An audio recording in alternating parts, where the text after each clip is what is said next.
Hello subscribers, meet again with me CJH Official. On this occasion, as usual, I will provide interesting and educational information and world news. What's the fun like? Come on, follow me, but before that, don't forget to click subscribe, like, comment and share, because everything is free. Okay, here I give the best information for all of you.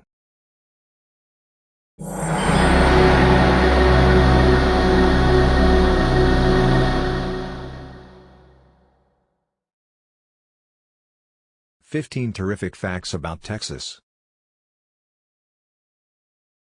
Officially nicknamed the Lone Star State, Texas was the 28th state to join the United States of America on December 29, 1845. It has a population of 28,995,881, as of 2019, making it the second most populous state. Texas is bordered by the states of Louisiana, Arkansas, Oklahoma, and New Mexico. With a total of 268,596 square miles, 695,662 square kilometers, of land and water, it is the second largest state. The Texas capital is Austin, located southeast of the state's center. That's enough fast facts about the Lone Star State. Here we'll look at 15 facts about Texas that you probably didn't know. 1. Texas has been inhabited for more than 12,000 years. The most commonly held theory on how North America was populated claims that the first settlers, known as the Paleo-Indians, arrived sometime between 15 to 13,000 BC. They came into the continent from the far east of modern-day Russia via the Bering Strait into what is now Alaska. The Paleo-Indians were hunter-gatherers, slowly spreading throughout the Americas while seeking better hunting grounds. Some of the first evidence of human activity in modern-day Texas dates back at least 12,000 years ago. The only traces of these early nomads are broken stone spear tips and other crude tools. 2. There were at least 6 cultural groups in Texas when Europeans first arrived. We say cultural groups because, in some cases, a group such as the Apache tribes was not one unified nation but several tribes who shared a background, culture, history, language, and customs.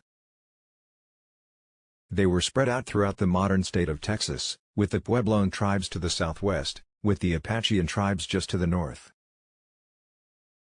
The Comanche tribes mostly lived closer to Texas Panhandle region, while the Caddo tribes lived by the northeastern border of modern-day Texas along the Red River. Finally, along the coast lived various Atacapa tribes. Different tribes came and went over the early centuries of European settlement in North America. In the end, any tribes which didn't assimilate into the European culture were eventually pushed away to reservations. The only officially recognized tribes in Texas today include the Kickapoo, the Alabama Coshada, and the Isleta del Sur Pueblo. 3. The first Europeans to reach Texas were from Spain. The first Spanish explorers to get within sight of modern-day Texas was the conquistador and cartographer Alonso Alvarez de Pineda, who passed by the Gulf of Mexico and created the first European maps of Texas coastline in 1520. From this point, Spain claimed the region as a part of their colony, New Spain. It's unknown whether he actually made landfall or just anchored offshore. Shortly after, in 1528, 80 survivors of a failed Spanish expedition found themselves washed up on the shores of Texas. In the end, only 4 survived, including the famed Alvar Núñez Cabeza de Vaca, who explored much of the modern-day state before finding his way to the west coast of Mexico, where Spain had some settlements. Unfortunately, de Vaca didn't have any mapping tools, so he couldn't map out the regions he explored. 4. The first Europeans to settle in Texas were French, who did it accidentally. Busy with conquering and colonizing modern-day Mexico, Spain left the Texas region more or less alone for the next 160 years. In 1684 a French colonization expedition left France to establish a colony near the Mississippi River, which France had earlier claimed. The expedition was given poor directions, and in 1685 they landed at Matagorda Bay on the coast of modern-day Texas. Instead of attempting to find the correct location, they stayed in the bay and constructed Fort St. Louis. The colony was not long-lived, as a nearby tribe killed all the adults and took the children captive in 1688. 5. In the 19th century, American citizens were illegally immigrating to Texas. Following the Mexican War of Independence in 1821, the region now known as Texas came under Mexican control. The region was still unsettled, so the Mexican government allowed U.S. citizens to move into Texas and settle there. In 1825 most of the region's population of 3,500 were Mexican, but by 1834 there were already 37,800 people, and the majority were from the U.S. The new U.S. migrants tended to disobey Mexican laws, particularly those restricting slavery. To prevent this, the Mexican government prohibited any further U.S. migrants. Despite Mexico's best attempts, settlers from the U.S. ignored the prohibitions and immigrated legally. 6. Texas was a sovereign state before it joined the United States of America. In the 1830s, the Mexican government misgoverned the Texas region, which unsurprisingly upset both Mexican and American residents of Mexican Texas, to put it unreasonably simply. This ultimately led to hostilities between Texians, residents of Mexican Texas, and the Mexican military, which spurred Texas to declare its independence from Mexico in 1836, establishing itself as the Republic of Texas. The U.S. government recognized the Republic of Texas but not Mexico, who still considered them a rebellious part of their country. The sovereign state lasted some 10 years before it was annexed by the U.S. government and made into Texas on December 29, 1845. Texas' nickname is the Lone Star State because the Republic of Texas national flag featured a lone star, which can also be found on the modern state's flag. 7. Texas went to war twice in the 19th century. The first time they went to war was during the Texas Revolution in 1836, primarily motivated by the Texans' desire to own their own slaves. Their motivations were no different when the American Civil War came around in the 1860s. In fact, by this time, the number of enslaved people within the region had more than tripled, so it was no surprise that Texas joined the Confederate States of America in 1861. No major battles took place in Texas. Instead, the state was a massive contributor of men and munitions to the Confederate cause. 8. President John F. Kennedy was assassinated in Dallas, Texas. On Friday, November 22, 1963, the 35th President of the United States, John F. Kennedy, was riding in a convertible limousine during a planned procession through the city of Dallas to garner support for the Democratic Party. At 12:30 p.m., 3 gunshots rang across Dealey Plaza as the motorcade passed by. Both Kennedy and John Connally, then the Texas governor, were struck down by bullets. The motorcade rushed to the nearest hospital, but it was already too late for Kennedy, who was declared dead about 30 minutes later. Governor Connally was much more fortunate and later recovered. The assassin was caught just 70 minutes after the shooting and was identified as Lee Harvey Oswald, a former U.S. Marine. Oswald himself was assassinated 2 days later while being transferred to another jail. 9. Texas' name is based on a Native American word. In the 17th century, when Spain controlled modern-day Texas, several Catholic missions were founded in the region. The missionaries came into contact with the Caddo tribes, who taught them the word Tasha, which translates into friend. The Spanish soon came to refer to the Caddo themselves as Tasha, although they spelled it as Tejas or Texas. Over time several different names were applied to the region, which is now Texas, including New Philippines and the province of the Tejas. The latter eventually evolved into the province of Texas when the region came under Mexican control before becoming the Republic of Texas and the state of Texas.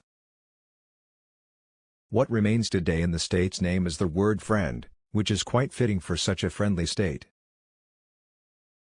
10. The global convenience store 7-Eleven started as an ice storage company in Texas. Not every household could afford electric refrigeration in 1927, so they relied on companies that sold big blocks of ice to keep their food fresh. Several companies in Dallas merged in 1927 and formed the Southland Ice Company. While primarily selling only ice, the company soon began to sell various food items. The company changed direction again and began to sell various general retail goods and rebranded itself as Totem Stores, with each store featuring a Native American totem pole on display.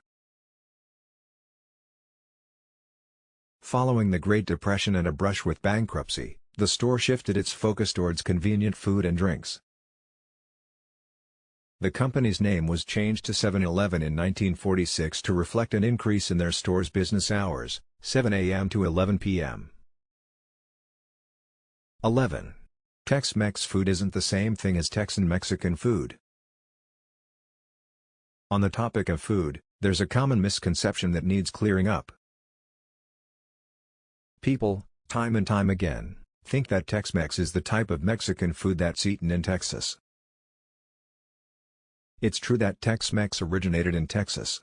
Still, it is the way it is today because it was an Americanization of Mexican food at the time when Texas became a state and was adapted more and more to the American palate over time. As a result, Tex-Mex is often scorned because of its overuse of cheese sauce and oversimplified taste. Authentic Tex-Mex, and by that, I mean Texan-Mexican, couldn't be more different.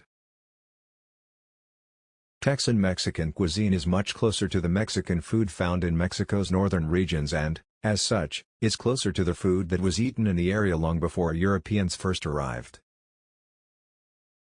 Next time you're in Texas, try a taco from a local taqueria, taco restaurant, instead of Taco Bell and taste the difference for yourself.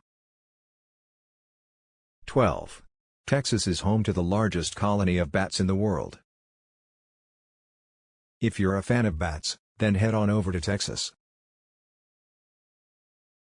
Bracken Cave can be found just a little outside of San Antonio in the state's south, and it's in this very cave that the world's largest known colony of bats roosts every summer.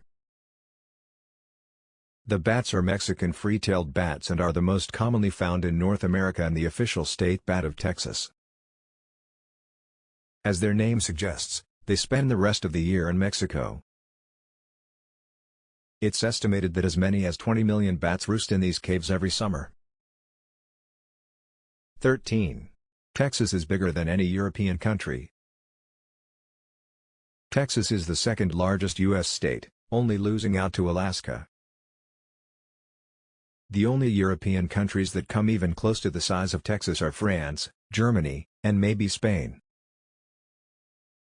Now that we've made Texas seem significant, it's only fair to humble it because Texas could fit into Russia about 25 times. 14. Texas isn't just an enormous state, its economy is larger than many countries. We've already figured out that Texas is bigger than many places, but what's more surprising is how it compares to other places around the world economically. For example, Texas can fit into Australia some 11 times. Still, it has a larger GDP, that's a gross domestic product, the way we measure the strength of an economy, than Australia. Many European nations, such as Spain and Norway, have weaker overall economies than Texas.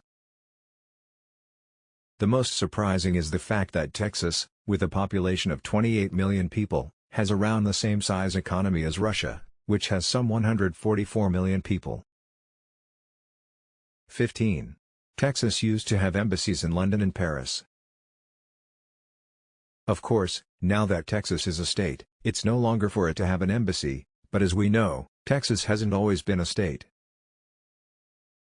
For a very brief period from 1836 until 1845, the region was the Republic of Texas, a country of its own.